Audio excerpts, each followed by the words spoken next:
इन basic चीजों को समझते हैं। पहले हमने सिर्फ subject plus verb plus object पढ़ा था, फिर हमने नेगेटिव पढ़े थे, फिर हमने इंटरोगेटिव पढ़े थे। लेकिन अभी आगे जैसे जैसे हम बढ़ रहे हैं एडवांस की तरफ, तो कुछ चीजें तब्दील हो रही हैं। अब सिर्फ ऑब्जेक्ट का इस्तेमाल नहीं होगा, अब कई बाज जगहों पे सब्जेक्ट प्लस वर्ब खत्म, सब्जेक्ट प्लस वर्ब बाद। अस्सलाम वालेकुम students, welcome to my YouTube channel English classes. आपको एक बार फिर खुशामदीद कहते हैं क्लास नंबर 6 में।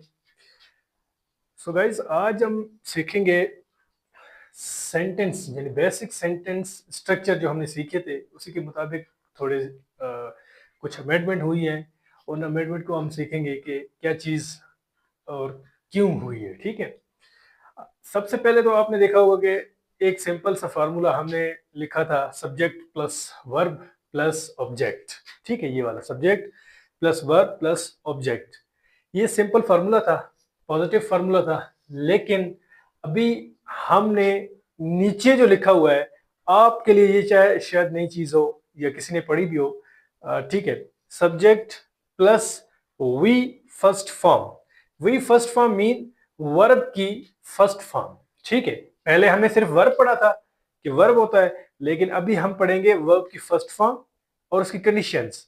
अच्छा, पहले हमने ऑब्जेक्ट लिखते थे हम इधर, लेकिन अभी हम ऑब्जेक्ट नहीं लिखेंगे। ऑब्जेक्ट की जगह ऑब्जेक्ट खुद भी आ सकता है, और भी चीजें आएंगी, वो इसी क्लास में मैं आपको समझाऊंगा कि ये क्या चीज होती है। ठीक है, आपने हमारे साथ जुड़े रहना है ताकि आगे समझाऊं कि ये क्या चीज होता है और ये क्यों आया है, इसकी बेसिक चीजें क्या हैं, और ये डॉट डॉट एक लाइन एक ब्लैंक मैंने बना दिया है, वो क्यों बनाया है, और वर्ब की फर्स्ट फॉर्म मैंने क्यों लगाया है। ठीक है, क्योंकि आगे चल के हमने इसकी एडवांस तक पहुंचनी है, इसकी जड़ तक पहुंचनी है, तो ये चीजें हम सीखेंगे आज। ठीक है, नोट कर लें, वर्ब की कुल 4 अकसाम है जो मुख्तलिफ टेंसेस और जुमलों में तब्दील होते हैं। फॉर एग्जाम्पल, वर्ब की फर्स्ट फॉर्म जो मैंने यहाँ पे लिखी है।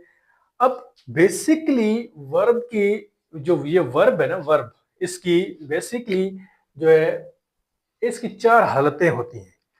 क्योंकि ये आगे चल के, हमने तो अभी बेसिक पढ़ा था, आगे चल के ये और खुलते जाएंगे और खुलते जाएंगे। ठीक है, तो हम इनको ऐसा ऐसा सीख रहे हैं, ऐसा जैसे जैसे क्लास आगे बढ़ रहे हैं उसी हिसाब से ये चीजें आपके सामने आते जा रहे हैं। ठीक है, तो कहने का मकसद ये है कि अभी हम इनकी कंडीशंस पढ़ेंगे, वर्ब की कितनी कंडीशंस होती हैं हमने वो पढ़नी है।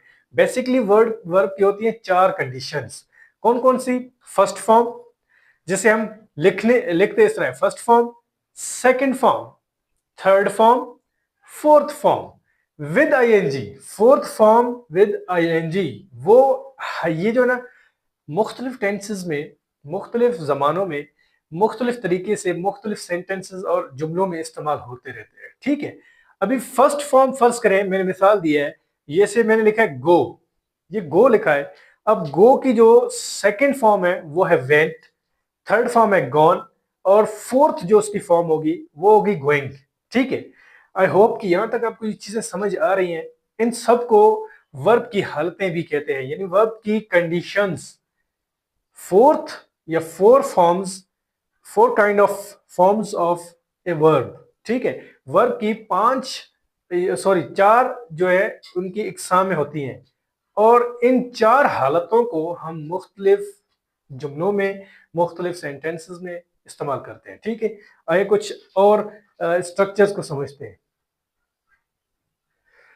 आइए कुछ इतने छोटे से फिक्रे होते हैं जिनमें सब्जेक्ट प्लस वर्ब होता है, उनमें ऑब्जेक्ट नाम का कोई चीज ही नहीं होता, वो इतने मुख्तसर, इतने छोटे से अल्फाज होते हैं। ठीक है, सेंटेंस होते हैं।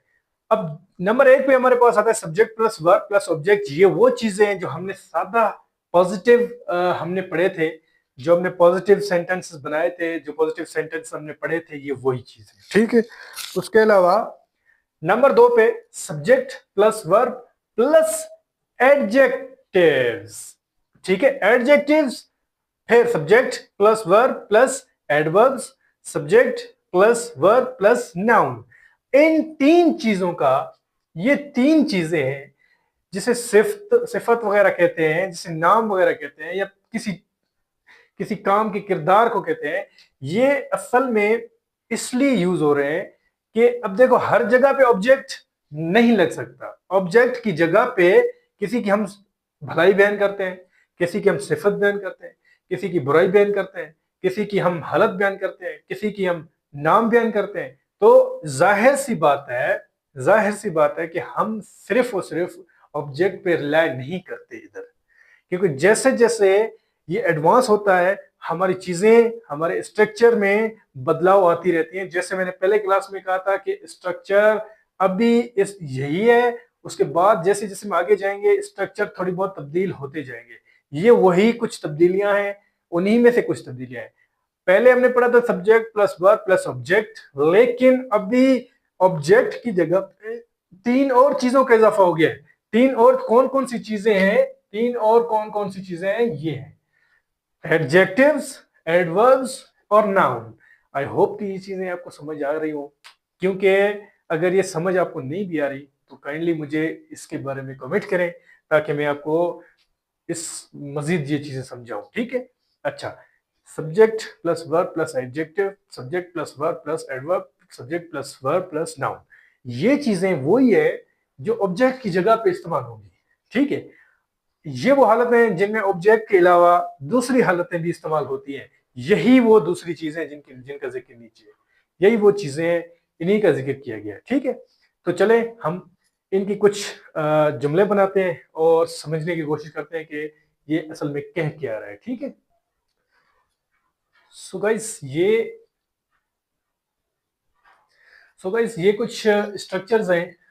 स्ट्रक्चर के हिसाब से जो मैंने स्ट्रक्चर बनाए थे उसके हिसाब से मैंने अभी ये लिख के आपको सामने कर दिया। थोड़ा बहुत इसको समझते हैं कि ये असल में कहना क्या चाहते हैं। अच्छा, पहले नंबर पे हमारे पास जुमला है, एक सेंटेंस है, वो कह रहा है ही राइट्स, वो लिखता है ही राइट्स। अब ही क्या है? सब्जेक्ट है। राइट्स क्या है? वर्ब है। यहां पे सब्जेक्ट और वर्ब का इस्तेमाल किया गया है, आगे कुछ भी नहीं है, ऑब्जेक्ट वगैरह कुछ भी नहीं दिया गया। ये वो जुमला है जिसमें मैंने पहले सब्जेक्ट प्लस वर्ब लिखा था। ये वो जुमला है, ये पहले नंबर सब्जेक्ट प्लस वर्ब का जो फार्मूला मैंने लिखा था ये उसका है। अब देखिए दो वर्ड्स पर एक जुमला मुश्तमिल है। ही राइट्स, बस उसने खत्म कर दिया। वो कहता है ही राइट्स, बस बात खत्म। ठीक है, अच्छा आगे चलते हैं। He write a book, he write a book, वो एक किताब लिखता है। ही राइट्स अ बुक या ही राइट अ बुक। ऑब्जेक्ट, इसमें किस चीज का इजाफा है? ऑब्जेक्ट का इजाफा है। ये ले, ये हमारे पास ऑब्जेक्ट आ गया और हमने इसमें ऑब्जेक्ट का इजाफा भी कर दिया। ठीक है, अगले इसमें जाते हैं हम अगले स्ट्रक्चर में हमारे पास था subject plus verb plus adjective, subject plus verb plus adjective. अभी देखें, ही इज क्लीवर। अब क्लीवर कहते हैं किसी चीज की सिफत को। ठीक है, किसी चीज की सिफात को जाहिर करने के लिए हम इस्तेमाल करते हैं एडजेक्टिव को। ठीक है, इसका ये नंबर 3 पे subject plus verb plus adjective, ये वो जुमले हैं। यहां पे देखो हमने किसी की सिफात बयान की है, इसमें हमने ये जाहिर नहीं किया कि ऑब्जेक्ट तो वो बुक है या कोई चीज। अभी यहाँ पे जैसे ऑब्जेक्ट आ गया, यहाँ पे ऑब्जेक्ट नहीं है कोई भी, यहाँ पे हम ऑब्जेक्ट की जगह पे एडजेक्टिव का इस्तेमाल कर रहे हैं। ठीक है, अच्छा, ही रन्स स्लो। अब ये उसकी कंडीशन को बयान कर रहा है कि भाई वो स्लो भाग रहा है, दौड़ तो रहा है लेकिन स्लो दौड़ता है, वो स्लो दौड़ता है। ही रन स्लो, वो स्लो दौड़ता है। He run slow. अब मेरे he rides slow, he rides fast, he speak fast, he read fast, या कुछ भी सिफात में जो भी चीजें हैं कि मतलब कि वो कंडीशन को बयान कर रहा है कि ये स्लो भाग रहा है, वो स्पीड भाग रहा है, वो गाड़ी तेज भाग रही है, ये स्लो भाग रही है। ये इन चीजों को एडवर्ब के जरिए हम जाहिर करते हैं। इसमें क्या इस्तेमाल हुआ? Subject plus verb plus adverb. ठीक है, अच्छा उसके अलावा हम आखिरी इस जुमले को देखते हैं कि ही इज एन इंजीनियर। अब इंजीनियर क्या है? नाम है। इंजीनियर किसको कहते हैं? नाम। Noun mean name. अच्छा, subject plus verb plus noun. ठीक है, ऑब्जेक्टिव ऑब्जेक्ट, एक ऑब्जेक्ट नहीं आया, लेकिन ऑब्जेक्ट की जगह पे क्या आया, नाउन का इस्तेमाल किया गया। तो आई होप ये चीजें आपको समझ आ रही हैं। इसकी आप खुद से भी रिवीजन कर सकते हैं, बहुत सारे इस तरह के जुमले बनाएं, अपने नोटबुक पे बना के उनको लिखने की प्रैक्टिस करें, समझने की प्रैक्टिस करें। ये चीजें आपकी बहुत काम आने वाली है आगे चल के अगले टेंसेस वाले हिसाब किताब में, ठीक है।